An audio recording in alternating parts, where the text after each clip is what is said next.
These are strategic police managers gathered at the force headquarters, Abuja.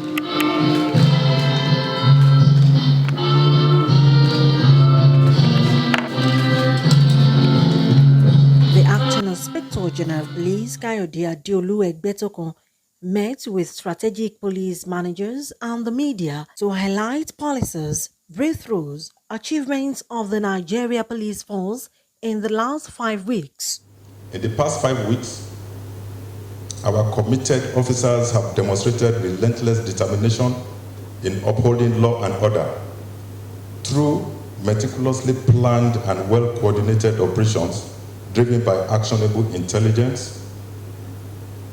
The Nigerian Police Force has effectively disrupted multiple infamous criminal syndicates involved in organized crimes, leading to arrests of 288 armed robbery suspects, 187 kidnapped suspects, 198 homicide suspects, 59 suspects for possession of prohibited firearms, 168 suspects involved in cases of rape, defilement, and other sexual offenses, 265 suspected cultists, and 1,891 suspects for various crimes.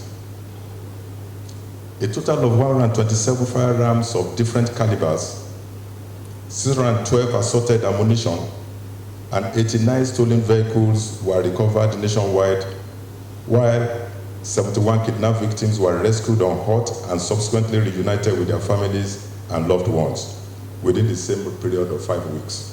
The significance of this meeting, as we enter this year's Ember Month, the police force reviewed the internal security situation of the country with a view of revamping their strategies towards bolstering the nation's security governance, economic growth, and national development, especially as we traverse the unique last quarter of the year. Any attempt by unscrupulous elements to sabotage the economic revival that our country is about to witness will be met with stiff opposition from all of us.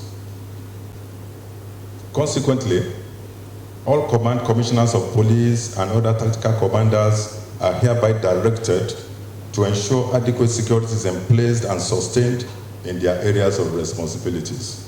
In order to tackle all forms of arms-related cases in the country, we have set up an ad hoc committee tasked with the comprehensive review of firearms licensing and regulations in line with the Firearm Act and other extant laws in the interest of public safety and general security. The committee's mandate will encompass a thorough assessment of current firearms licensing procedures and regulations with the aim of enhancing their effectiveness, transparency, and accountability. This will be done in collaboration with relevant stakeholders to ensure a holistic and well-informed review.